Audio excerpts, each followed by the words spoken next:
Mayroong bagong viral video ang ating Commissioner Mendoza patungkol sa kanyang pananaw sa gobyerno.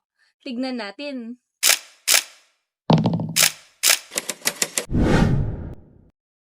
Commissioner Mendoza, hindi pa po ba kayo nagsasawa sa katiwalian sa gobyerno? Gusto niyo pa bang sumali sa napakaruming larangan ito? Ang pagmamahal po ay hindi nagsasawa. Mahal ko po ang gobyerno. 27 years po ako naglingkod dito. Nagsimula po ako bilang auditing aide. Nakita ko po kung paano inabuso ang tiwala ng mamamayan nang dahil dito.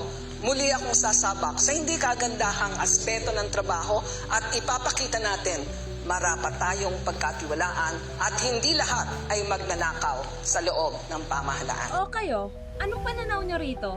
Comment nyo nga. Salamat! Hep, hep, hep, hindi pa tapos. Isang itigin muna, kaibigan.